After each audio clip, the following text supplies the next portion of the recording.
All right. So I was having fun talking with my dad. Yeah, normal like what me and him do. So I decided to cut a video called this one Knowledge is Power. And the reason is because of our fun little talk. So the way I look at it is any form of knowledge is good to know. Now, no matter how you look at it, it's still a form of knowledge. So I guess the first thing is I've been watching some stuff on the History Channel, looking at like the Georgia Guidestones and stuff like that, looking at some of the Masonic stuff. And first things first, I guess I'll go ahead and address this one. Everyone that wants to sit there and make up all this stupid stuff about the Masonics, understand the Masonic Lodge helped us fight to free this country. They do a lot of good stuff and help build this country. Everything opposite to what the Illuminati would the so-called Illuminati is against. So, everything that the Illuminati is supposed to stand for, yeah. I want you to keep this in mind. No one knows who they are. No one knows anything about them. But if you watch anything on the Masonic Lodge, you would know the Masonic Lodge is not down for any of that stuff. Watch the History Channel specials and shit. Maybe a long time ago, but that was different times, different ages. The Masonic Lodge is not like that. Second piece of it is the Masonic Lodge is its own independent organization. It doesn't have ties to the Illuminati. Now, that being said, could there have been, if there is a so-called Illuminati, could a former high-end Masonic member have joined? It's possible. You can't disprove that any more than you could prove it. So, but I can tell you this, that's not what the Masonic Lodge is about. It's just like with Skull and Bones. Skull and Bones, which we know exist and know what it is, that's not tied to the Masonic Lodge. Not even a little bit. Each one of them are their own individual groups. So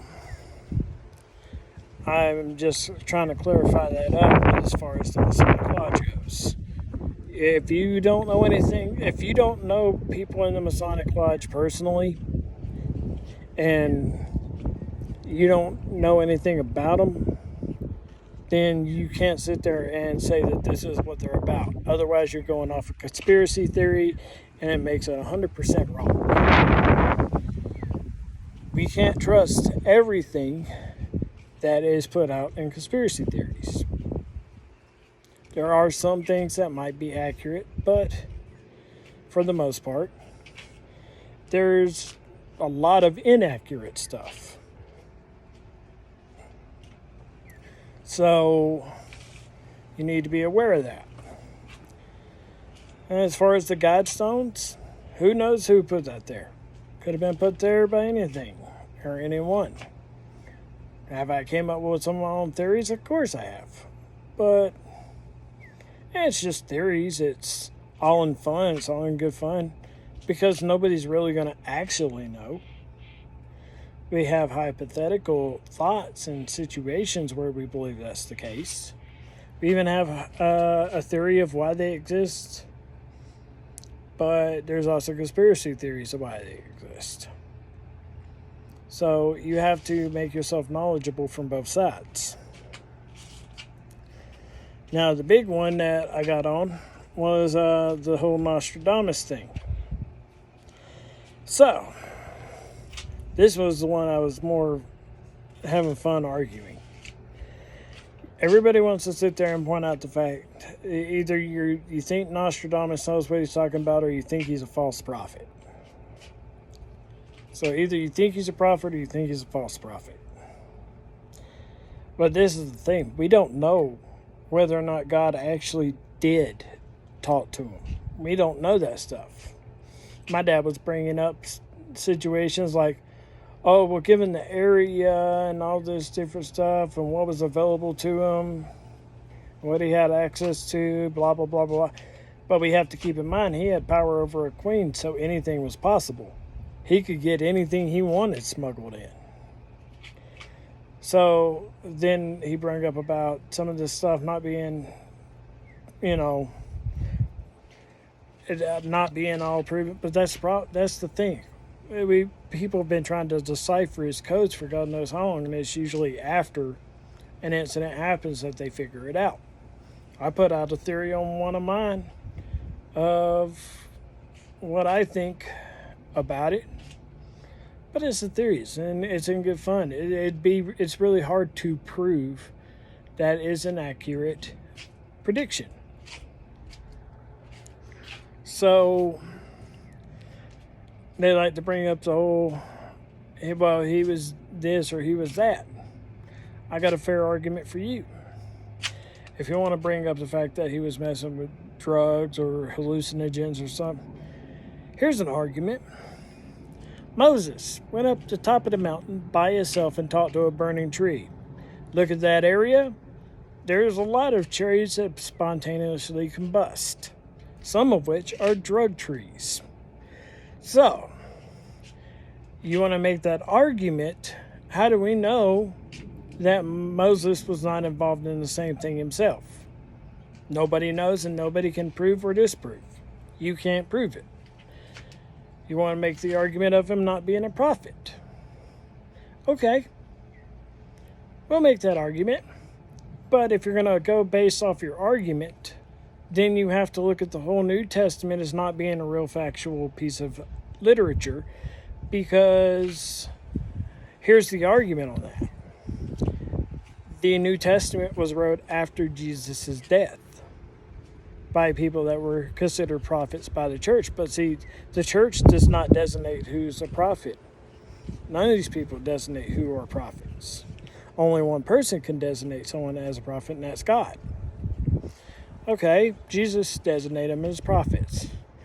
But how can we prove anything? See, the point is, this was coming from people's mouths that were around Jesus, not himself. These are just things that we were told he taught. But this wasn't him writing it. So it kind of counteracts your argument on that. So you have to be open to consider the fact that maybe God did put Nostradamus down here as a form of a prophet to warn us. It is a theoretical possibility. You can't disprove it any more than someone can prove it. So, but see, that's the thing. That's why I call this knowledge is power. You have to be open to hearing both sides, listening to both sides, hearing what both sides say. You have to draw your own conclusion. Knowledge. So, if you want to make that argument, how can you sit there and say that Nostradamus wasn't a prophet if we won't even look at his stuff? You can't prove it. Because keep in mind, look at some of his predictions. They are eerie at how accurate they are. Eerie at how accurate they are. So how can you know whether or not he wasn't talking to God or not? You just don't know. You can't prove he didn't. You can say what you think, but you can't prove it. So that's automatically making you ruling off the fact that he's not. because you're going based off of what the church says. You're letting the church define who is what. But keep in mind, churches have become, a lot of churches, especially nowadays, have become about money. They became about basically everything Pharisees, as my dad called it. Basically everything the Pharisees and all that stuff was backing. So when you take a look at that, the churches have become corrupt in a lot of cases. Not every case, but in a lot of cases they have. So let's look at the Pope. Look at the stuff he's been involved in. And this is supposed to be the most holy man in the world. So you have to think from a perspective of being open. Make yourself knowledgeable. Do I follow? I'm a Southern Baptist, and I do believe in this stuff, but I also believe that we're ruling out a lot of things that could be theoretically possible. And when you close that door, you automatically basically are saying that this can't be real. This is not factual when you're listening to the church, which has been proven to be corrupt at times. So they could have been discrediting Nostradamus the whole time. He could have been accurate. You don't know that because you're listening to the church. You're believing what the church is telling you. We don't know whether God talked to Nostradamus or not. Can you prove it? No. But I do find some of his predictions very, very, very eerie at how accurate they are. So, and keep in mind, Nostradamus was Jewish and was forced to go and become a Catholic. But he was Jewish. So, you have to be open to the idea of things. Keep in mind, we don't know what the hell Jesus did through his teenage years. Can you prove it? Can you find the evidence and support it? No, because those are missing documents. You know what you believe it to be, but you can't prove it. There's no documentation of where he went and what he did. And if it does exist, it's sitting in the bottom of the damn Catholic Church. So you have to think about everything from a logical perspective. Make yourself knowledgeable. I'm open to hearing just about anything. Doesn't mean that I'll accept it. For instance, there's some things I don't believe in. Let's look at the whole lizard men running our country. Oh, hell no. I don't believe in that one little bit. That is completely a highly impossible thing. But I would hear the argument of how they think that exists. But now you want to make the argument on the gray aliens. Now there's too much documentation and stuff like that for me to not accept that that could actually be real. The grays, I honestly think are real. Personally, because there's too much documentation. And it's hard to wrap your head around that sometimes, but that's what I believe. I do believe in the grace. I mean, look at the, as my dad called it, the Tic Tac video.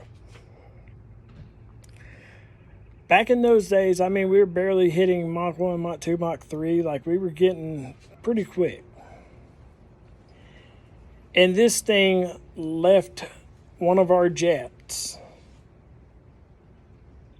Like, it would be like a Dodge Demon going against a Kia Rio. I mean, it just straight up smoked them. Our technological jump when we first developed computers till now was insane. That technological jump is insane.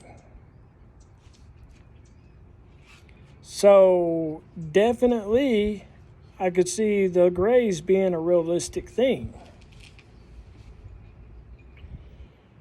I know they're definitely extraterrestrial life, but, that could be anything from a cell or something like that, anything that can develop a life, any kind of DNA traces of any kind that comes from outer space is technically an extraterrestrial.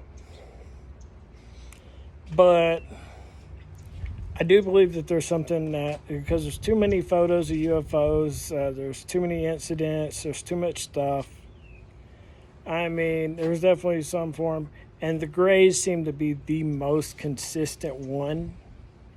So I definitely could see that being the alien that truly exists.